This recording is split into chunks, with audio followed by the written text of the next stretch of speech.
Bonjour bien-aimés de le Seigneur, jeudi Mokolo Malamu. Le jour que le Seigneur nous a donné, le jour que le Seigneur a béni. Nous sommes en train de continuer avec ce grand thème que le Seigneur nous a donné, la mission. Et nous avons compris et appris comment le Seigneur peut révéler ses missions parmi nous. Et le Seigneur nous donne des stratégies qu'il faut lorsque les missions sont révélées, comment nous pouvons marcher vers l'accomplissement des missions que le Seigneur nous donne. Il nous a donné la patience lundi. Il nous a donné le pardon hier. Il nous a donné la patience. Il nous a donné la patience mardi. Il nous a donné le pardon hier mercredi. Et aujourd'hui, il nous donne l'amour. C'est un mot que nous connaissons tous et nous voulons tous être aimés. Aucun de nous dans le monde ne veut pas être aimé. Mais que nous dit la Bible à propos de l'amour? 1 Corinthiens chapitre 13. Quand je parlerai les langues des hommes et des anges, si je n'ai pas la charité, c'est-à-dire l'amour, je suis un airain qui résonne ou une cymbale qui retentit. Et quand j'aurai le don de prophétie, la science de tous les mystères et toute la connaissance, quand j'aurai même toute la foi jusqu'à transporter des montagnes, si je n'ai pas la charité, je ne suis rien. Et quand je distribuerai tous mes biens pour la nourriture des pauvres, quand je livrerai même mon corps pour être brûlé, si je n'ai pas la charité, cela ne me sert à rien. Cela ne me sert de rien. La charité est patiente. Elle est pleine de bonté. La charité n'est point envieuse. La charité ne se vante point. Elle ne s'enfle point d'orgueil. Elle ne fait rien de malhonnête. Elle ne cherche point son intérêt. Elle ne s'irrite point. Elle ne soupçonne point le mal. Elle ne se réjouit point de l'injustice, mais elle se réjouit de la vérité. Elle excuse tout, elle croit tout, elle espère tout, elle supporte tout. La charité ne périt jamais. Les prophéties prendront fin, les langues cesseront, la connaissance disparaîtra. Car nous connaissons en partie et nous prophétisons en partie. Mais quand ce qui est parfait sera venu, ce qui est partiel disparaîtra. Lorsque j'étais enfant, je parlais comme un enfant. Je pensais comme un enfant. Je raisonnais comme un enfant. Lorsque je suis devenu homme, j'ai fait disparaître ce qui est de l'enfant. Aujourd'hui, nous voyons au moyen d'un miroir, d'une manière obscure, mais alors que nous verrons face à face. Aujourd'hui, je connais en partie, mais alors je connaîtrai comme j'ai été connu. Maintenant donc, ces trois choses demeurent la foi, l'espérance, la charité, mais la plus grande de ces choses, c'est la charité. La plus grande de ces choses, c'est l'amour.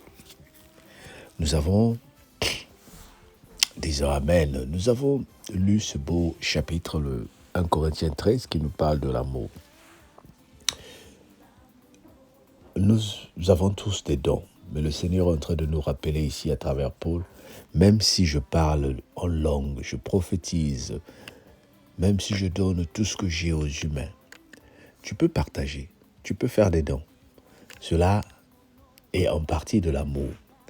Mais le vrai amour, comme le Seigneur est en train de dire, le vrai amour ne se vante pas. Le vrai amour est patient. Parce que tu peux me donner 1000 €, mais tu voudras que je t'appelle pour te dire merci. Que se passera-t-il si je ne te dis pas merci? Tu peux me rendre un service. Que se passera-t-il si je disparais après que tu m'aies rendu service?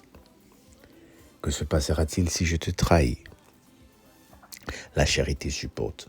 On n'est pas en train de nous dire ici de nous revenir des gens qui acceptent tout et qui comprennent, qui sont prêts à tout avaler, comme le message que nous avons prêché la fois dernière.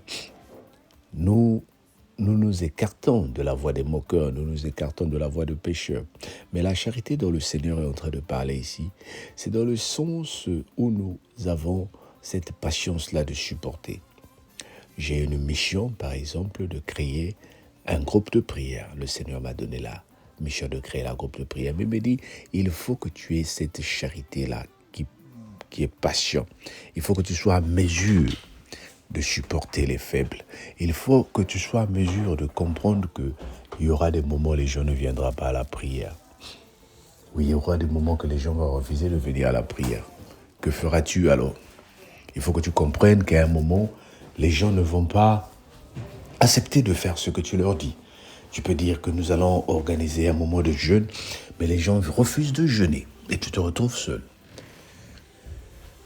C'est de cette charité-là que le Seigneur parle. Tu rends service, mais les gens ne comprennent pas comment tu as sacrifié de ton temps pour leur rendre service. Les gens continuent à te bouder, les gens continuent à t'insulter. La charité aujourd'hui te demande, es-tu capable d'accepter d'être chiffonné comme le Seigneur Jésus-Christ? Lui qui n'a fait que du bien. Lui qui a payé de son sang pour que les gens meurent. Mais qu'est-ce qui s'est passé? Il a été crucifié sur la croix. Et sur la croix, il a dit quelque chose. Pardonne-leur car ils ne savent pas ce qu'ils font. La charité dont je veux te parler ce matin et dont je veux que nous réalisons. Moi qui te prêche, je ne dis pas que je ne suis complet dans ces choses-là. Je ne dis pas que j'applique tout ce que je suis en train de dire. Je me prêche moi-même aussi. Il faut que toi, Alain, que tu apprennes que les gens vont cracher sur ton visage. Les mêmes personnes pour qui tu as sacrifié de ton temps, ils vont cracher sur ton visage. Mais la mission est que je les amène vers le Seigneur. C'est comme un couteau qui te blesse, mais tu essuies le couteau et tu continues à l'utiliser. Oh bien-aimé, ce sont des stratégies que tu développes. Quand les gens voient que tu es en train de développer une telle stratégie, ils se disent, mais ça c'est un homme ou une femme de Dieu. Les gens ne te jugeront plus. Ils vont chercher à te juger, ils vont chercher à te comparer à n'importe quelle chose, mais à la fin, il comprendra que la lumière est en toi. Bien-aimé, les hommes de ce monde disent, tôt ou tard, quelle que soit la durée de la nuit, le soleil apparaîtra. Oui, tu as été traîné dans la boue. On t'a accusé de tous les maux. On t'a accusé de beaucoup de choses. Mais tellement que tu as une mission à établir dans ce milieu de ces gens qui t'insultent et qui te jettent les pierres. Tu dis, je supporte. Tant que cette mission n'est pas atteinte, je n'abandonne pas. Tant que cette mission n'est pas réalisée, je n'abandonne pas. Parce que l'objectif, c'est d'amener les âmes vers Dieu. L'objectif, ce n'est pas de se faire de l'argent, mais c'est d'amener les âmes vers Dieu. Et quand nous avons gagné cette course, la couronne nous attend. La couronne t'attend, bien-aimé. Utilise la charité comme stratégie pour vaincre le mal. Amen. Père éternel, je te prie pour que tu nous donnes la charité, l'amour. Oh, nous prions ce matin, nous prions à midi, nous prions le soir pour que cet amour soit manifeste en nous. Pas seulement dans les lèvres, mais dans les actes. Pour que nous réfléchissons comme toi. Au nom de Jésus, notre Seigneur et Sauveur. Amen. Fais cette prière. Partage la vidéo. Abonne-toi. Aime la vidéo. Ça ne fera que du bien à une personne. Que le Seigneur te bénisse. Bye bye. On se dit à demain. Passe une bonne journée, bien-aimé.